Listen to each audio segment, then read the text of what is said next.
This channel does not promote any violent, harmful, or illegal activities. All content provided by this channel is meant for an educational purpose only. Cancer Healer Center, a new beginning. যে block সভাপতি ঔদ্ধত্য দেখিয়েছেন তাকে তৃণমূলের শত্রু বলে মনে করি। নিজের দলের ব্লক সভাপতিকে নিজের বিস্ফোরক মন্তব্য প্রাক্তন মন্ত্রী সাবিত্রী মিত্রের। গতকালই মালদার হরিশ্চন্দ্রপুরের তৃণমূল ছাত্র পরিষদের যে ফুটবল টুর্নামেন্টের ছবি আমরা দেখিয়েছিলাম, যেখানে গোলকিপারের ভূমিকায় দেখা যায় খোদ আইসিকে। ফুটবলের শট দেন তৃণমূল নেতা। খেলা শেষে আইসিকে পাশে বসিয়েই বিরোধীদের হুঁশিয়ারি দেন ব্লক সভাপতি জিয়াউর রহমান। কি বলেছিলেন জিয়াউর রহমান, শুনবো। খেলাতে আমরা দেখতে পাই বিরোধীরা আটকাবার জন্য পায়ে মারার চেষ্টা করে। পায়ে মারলে কিন্তু রেফারি থাকে, রেফারি লাল কার্ড দেয়। আমি মনে করি সামনে আমাদের যে বিধানসভা ভোট আসছে, আমাদের যে সমস্ত বন্ধু ভাই যারা কর্মীরা আছে তাদেরকে বলবো, তোমরাও সেইভাবে তৈরি হও। আগামী বিধানসভায় জোরদার খেলা হবে, সেখানে কোনো রেফারি থাকবে না, কোনো লাল কার্ড থাকবে না। তাই নিজের নিজের মতন হয়ে তৈরি হন। আর এই ঘটনার প্রেক্ষিতে সাবিত্রী মিত্র তার কি বক্তব্য সেটাও শুনবো। কেউ কোনো রকমের উদ্ধত্তমূলকভাবে কথা বলা বা এ ধরনের কথা উক্তি করা যারা যদি করে থাকেন কেউ, তাহলে দল অ্যাকশন নেওয়া উচিত। এবং সেখানে মন্ত্রী আছেন, নির্ধারণ করবেন, জেলা সভাপতি আছেন রহিম বক্সি সাহেব, উনিও দেখছেন। এই ধরনের মন্তব্যকে কেউ সমর্থন করে না। এটা একটা ছেলে মানুষই কথা, কিংবা ও তৃণমূলের শত্রু আছে বলে আমি মনে করছি। আর স্বাভাবিকভাবেই এই ঘটনাকে কেন্দ্র করে রাজনৈতিক চাপানুতোর, রাজনৈতিক তরজা শুরু হয়ে গেছে। কি কেউ বলেছে শুনবো। যে রাজ্যে বিডিও চেয়ারে বসে তৃণমূলের নেত্রী বিডিও জন্মদিন পালন করেন, যে রাজ্যে তৃণমূলের ওয়ার্ড কমিটির অফিসে আইসির জন্মদিন পালন হয়, সেই রাজ্যে আইসির কলার তৃণমূলের দুষ্কৃতীরাই ধরে। আর সে রাজ্যে তৃণমূলী দুষ্কৃতীরা আইসিদের চাকর বাকরের মতো ভোটের সময় ব্যবহার করারও নিদান দেয়। পশ্চিমবঙ্গের সাব ইন্সপেক্টর, ইন্সপেক্টর যারা রয়েছেন, যাদের উপরে ভিত্তি করে মূলত হচ্ছে পুলিশের সম্মান, পুলিশ প্রেস্টিজ থাকে, তাঁরা ঠিক করুন যে শুধু সিউড়ি না, দিকে দিকে সব জায়গায় আপনাদের মতো এই সাব ইন্সপেক্টর, ইন্সপেক্টরদের কলার ধরবে তৃণমূলের দুষ্কৃতীরা। রেফারি তার পক্ষে, ফলে যা খুশি করা যাবে, গোলকিপার নেই, খালি গোল দেবে, এইটাই তৃণমূল চায়। খেলার দুপক্ষ থাকবে না, এক পক্ষ। রেফারি সেই পক্ষে, লাইন্সম্যান সেই পক্ষে, যারা মারবে গোলকিপারও তাদের পক্ষে। হয়ে গেল, এটাই তৃণমূল চায়, কেউ না, আমরা একা। এবং প্রশাসনকে সামনে রেখে এসব কথা বলতে তৃণমূলের বাধে না, কারণ মুখ্যমন্ত্রী বলে দিয়েছেন না, খেলা হবে। ফুটবল ভালোবাসেন, ফুটবলের ভাষায় কথা বলেছেন। একবারও তো পুলিশকে কাজ করবে না, পুলিশকে পক্ষপাত দুষ্টভাবে ব্যবহার করতে হবে, এরকম কোনো কথা তো কেউ বলেনি। রেফারি মানেটা কি? আমরা মানুষের উপর পুরোদস্তুর আস্থা রাখি। আমরাই বলে দিই কেউ কোনো কেউ কোনো জোর জবরদস্তি বা মানুষকে প্রভাবিত করা, বাহুবলের প্রয়োগ করা, এগুলো করবেন না, সেগুলো তো আমরা বলে দিই। এখন কোন কথার টোনে কি বলেছেন? পাশে ওসি বসে আছে। আরে ওসি কি বিধানসভা ভোট করাবেন নাকি? বিধানসভার ভোট তো করাবে কেন্দ্রের বাহিনী এসে। তাহলে এই ধরনের এই যারা হারবে তারা এখন থেকে ছুতো খুঁজতে আরম্ভ করেছে।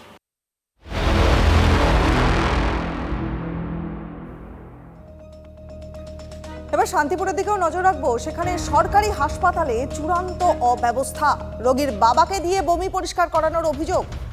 সুপারের কাছে লিখিত অভিযোগ রোগীর বাবার। শান্তিপুর স্টেট জেনারেল হাসপাতালে 5 বছরের মেয়েকে নিয়ে যান। জরুরি বিভাগে দরজার কাছেই বমি করে ফেলে ওই শিশুটি। কিন্তু অভিযোগ উঠছে যে এরপরেই জোর করে শিশুর বাবাকে বমি পরিষ্কার করানো হয়। কি বলছেন শিশুটির বাবা, শুনবো। ইমার্জেন্সিতে আমি যখন ডাক্তার দেখানোকালীন অবস্থা আমার মেয়ে বমি করে ফেলে। ওখানকার যে কর্তব্যরত ডাক্তারবাবু ছিলেন, সেই বমিটা আমাকে জোরপূর্বক, কি নাম তার, যত সম্ভব তন্ময় সরকার, উনি আমাকে জোরপূর্বক সেই বমিটা পরিষ্কার করায় এবং বলে সুইপার নেই, এটা আপনাকেই করতে হবে। আর হচ্ছে তখন আমি বাধ্য হয়ে করি। এটাতে আমি মনে করি যে একটা সরকারি হাসপাতালে রোগীর আত্মীয়কে দিয়ে বমি পরিষ্কার করানোটা খুব লজ্জাজনক এবং আমি মনে করি আমার মান সম্মান হানি হয়েছে। এক্ষেত্রে কি সুপারের কাছে লিখিত করেছেন? আজকে এসছি আমি সুপারের কাছে, কিন্তু সুপার নেই, তার জন্য আমি আমার কমপ্লেন বক্সে জমা করেছি। শিশুটির বাবার বক্তব্য শোনালাম আপনাদের, কিন্তু অভিযুক্ত চিকিৎসক তিনি কেন সেই শিশুটির বাবাকে দিয়ে রুম পরিষ্কার করালেন তার বক্তব্যও শুনব। ভিডিওতে দেখা যাচ্ছে যে আপনি বলছেন যে ট্রেনে বাসে গেলেও তো বমি পরিষ্কার করেন, তাহলে এখানে কেন করবেন না, এবং আপনি যেখানে খুশি আমার নামে কমপ্লেন করতে পারেন। এই ভিডিও আমার যেহেতু রাত্রে কোনো সুইপার ছিল না, তাহলে আমাকেই বমিটা পরিষ্কার করতে হতো। ওনার বাচ্চার যদি ওনার বমি পরিষ্কার করতে অসুবিধা হয়, তাহলে তো আমাকেই বমি পরিষ্কার করতে হবে, যেহেতু রাত্রেবেলা কোনো সেই অবস্থায় সেই সময় কোনো সুইপার ছিল না।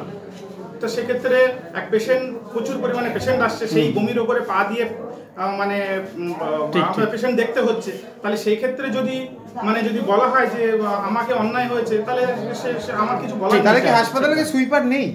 হাসপাতালে সুইপার আছে, কিন্তু পর্যাপ্ত পরিমাণ সুইপার এবং জিডিএর প্রচুর অভাব রয়েছে, তার জন্য কিন্তু এটা হয়েছে। কিন্তু আমি এটা বলতে চাইনি যে আমি জোরপূর্বক করিয়েছি, এটা কোনোদিনই সম্ভব না। সিএমওএইচ তার বক্তব্য রয়েছে আমাদের কাছে। আমি আপনাদের মাধ্যমে খবরটা পেলাম, আমি দেখছি, খতিয়ে দেখছি ব্যাপারটা, দেখার পরে যদি সেরকম কিছু হয় আমি শাস্তিমূলক ব্যবস্থা নেব। রাজ্যের শিক্ষা ব্যবস্থায় যেদিকেই তাকান সেদিকেই যেন অন্ধকার, তবে তার মধ্যে আলো রেখাও আছে, এবং সেটা খাস কলকাতাতেই রয়েছে। ক্লাসরুমে বসেছে এসি, ডিজিটাল পড়াশোনা, বছরে কয়েকশো টাকা দিলেই বেসরকারি স্কুলের মতো সুযোগ সুবিধা মিলবে। চেতলা বয়েজ হাই স্কুল এবার সিট পেতে সেখানে হুড়োহুড়ি, উলটপুরান তো বটেই। ধূসর ব্ল্যাকবোর্ডের জায়গায় বিরাট বড় এলইডি, ভাঙাচোরা চেয়ার টেবিল অতীত, এখন ঝকঝকে ডেস্ক, ধুলোমাখা ফ্যান নয়, চলে এসেছে এসি। না, এটা কোনো বেসরকারি স্কুল নয়। এই সরকারি স্কুলে এখন স্মার্ট ক্লাস, এবং সেখানে পড়ানো হচ্ছে ইংরেজি মাধ্যমে। ক্লাসরুম শীতাতপ নিয়ন্ত্রিত, রয়েছে স্মার্ট কার্ড অ্যাটেন্ডেন্সের ব্যবস্থাও। প্রত্যেকটা ক্লাসরুমকে স্মার্ট ক্লাসরুম বানানো হয়েছে, যেখানে পাবেন স্মার্ট টিভি, যেখানে রয়েছে একদম রিনোভেট কাঠের বেঞ্চ সরিয়ে নতুন যে ছাত্রদের বসার জন্য উপযুক্ত জায়গাসমূহ একদম ভালো নতুন চেয়ার টেবিল রয়েছে, এসি রয়েছে, সিসিটিভি ক্যামেরার ব্যবস্থাও। ইংলিশ মিডিয়াম হলে যে প্রচুর টাকা বাইরে দিতে হয়, পেরেন্টসদের পক্ষে খুব অসুবিধা হয়। কিন্তু এখানে সরকারি স্কুলে পড়াতে গিয়ে 240 টাকা যেটা টিউশন ফিস সারা বছরে, সেটা দিয়ে একটা ইংলিশ মিডিয়াম ইনফ্রাস্ট্রাকচার পাওয়া মানুষের কাছে একটা খুব, যে ইংলিশ মিডিয়ামেও পড়ছে এবং তার ইনফ্রাস্ট্রাকচারগুলো দেওয়ার চেষ্টা করেছি আমরা। প্রাথমিক হোক বা উচ্চ প্রাথমিক কিংবা মাধ্যমিক, উচ্চ মাধ্যমিক, কলকাতা থেকে জেলা, স্কুলে স্কুলে বিষয়ভিত্তিক শিক্ষকের অভাব দিকে দিকে, তার উপর ছাত্রছাত্রীর সংখ্যাও ক্রমশ কমছে। এই পরিস্থিতিতে খাস কলকাতায় পুরসভা পরিচালিত বেশ কিছু স্কুলে তালা পড়ছে। এর ফলে সরকার পোষিত এবং সরকার স্কুলগুলিতে সন্তানকে পড়ানোর বিষয়ে আগ্রহ হারাচ্ছেন অভিভাবকরা। আর এই প্রেক্ষাপটে স্রোতের উল্টো দিকের ছবি শতাব্দী প্রাচীন চেতলা বয়েজ হাই স্কুলে। আমরা চেষ্টা করছি স্কুলের মধ্যেই তাকে ইংরাজি মাধ্যমে, যেহেতু সে পড়ছে, ইতিহাস ভূগোল বলুন বা যাই বলুন, তো সেটা তৈরি করিয়ে দেওয়া। কারণ এই তৈরি করিয়ে দিলে কি হবে, সে বাড়ি গিয়ে বাবা মা সবসময় যে প্রচুর ইংরাজি জানবে এমনটা নয়, কিন্তু গাইডটা করবে সে পড়াশোনা করতে গিয়ে। 1911 সালে দক্ষিণ কলকাতার এই স্কুল চালু হয়, যে স্কুলের প্রাক্তনী প্রয়াত অনুপ ঘোষাল বাপ্পি লাহিড়ী থেকে কলকাতার মেয়র ফিরহাদ হাকিম 114 বছরে এসে এবার বাংলার পাশাপাশি চেতলা বয়েজে ইংরেজি মাধ্যমে পড়ানোর সিদ্ধান্ত নেওয়া হয়। তার জন্য খোল নলচে বদলে ফেলা হয় স্কুল, ঢেলে সাজানো হয় ক্লাসরুম, অত্যাধুনিক সরঞ্জাম দিয়ে পড়ানোর পাশাপাশি পড়ুয়াদের স্বাচ্ছন্দ্যের জন্য ক্লাসে ক্লাসে বসেছে এসি। তার ফল হু হু করে বাড়ছে পড়ুয়ার সংখ্যা। গত শিক্ষাবর্ষে যেখানে চেতলা বয়েজের ছাত্রের সংখ্যা ছিল প্রায় 500, ইংরেজি মাধ্যম হওয়ার পর সেখানে তা দ্বিগুণ হয়ে গিয়েছে, পৌঁছেছে সংখ্যাটা 900-তে। একটা সময় চেতলা বয়েজে 2000-এর বেশি পড়ুয়া ছিল, এবার সেই দিকে ফিরতে চলেছে ছাত্র সংখ্যা। নামমাত্র খরচে সরকার পোষিত স্কুলে বেসরকারি স্কুলের পরিকাঠামো, অভিভাবকদের লাইন পড়ে গেছে চেতলা বয়েজ হাই স্কুলে। স্মার্ট ক্লাসরুম যেটা করেছি, স্মার্ট বোর্ড যেটা দিয়েছি, দেখুন একটা ইংলিশ মিডিয়াম প্রাইভেট স্কুলগুলোতে এই সমস্ত জিনিসগুলোর জন্যই মানুষ ছুটছে আজকে। আমাদের সেই পড়ানোর ইনফ্রাস্ট্রাকচারটা আছে বলে সাহস করে আমাদের এই জায়গাটা আমরা এগিয়েছি আর কি, মানে এগোতে পেরেছি। একটু সমস্যা হলেও অভিভাবকরা সন্তানকে ভালো স্কুলে ভর্তি করতে চান, সেক্ষেত্রে তাদের পছন্দ হয়ে ওঠে ইংরেজি মাধ্যম বেসরকারি স্কুল, যেখানে পরিকাঠামো নিয়ে ভাবতে হয় না আর পড়ার পরিবেশও থাকে সমানভাবে। চেতলা বয়েজ কর্তৃপক্ষ সেই জায়গাটাই ধরতে চেয়েছে। সরকারি প্রচেষ্টা একটা, যে আবার মানুষকে সরকারি স্কুলে ফিরিয়ে আনা। কিছুদিন কয়েকদিন আগে চেতলা এলাকায় একটি প্রাথমিক স্কুল ইংরেজি মাধ্যম করা হয়েছে পুরসভার তরফে। যেহেতু এইসব স্কুল নিম্নবিত্ত মধ্যবিত্ত ঘরের ছেলেমেয়েরা পড়াশোনা করে, তাই প্রশ্ন উঠেছিল চতুর্থ শ্রেণীর পর কোথায় ভর্তি হবে তারা। ফের কি তাদের ফিরতে হবে বাংলা মাধ্যমে? এবার সেই সমস্যার সমাধানও হয়ে গেল।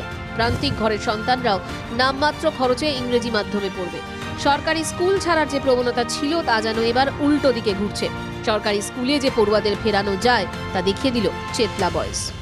আমরা যখন স্কুলের কর্তৃপক্ষ এবং গার্জেনদের সাথে কথা বলেছিলাম, তারা বলেছেন যে সরকারি স্কুলে যদি এত সুন্দর ইংলিশ মিডিয়াম স্কুলের ব্যবস্থাপনা, সিকিউরিটি, শীততাপ নিয়ন্ত্রিত একদম ক্লাসরুম, প্রত্যেকটা ক্লাসরুম পাওয়া যায়, তাহলে কেন আমরা তাদের পড়াবো না? এবং সে কারণে দাঁড়িয়েই চেতলা বয়েজ স্কুলের প্রতি এবছর যারা কিনা ভর্তি হতে আসে সেই সংখ্যাটা অনেকটাই।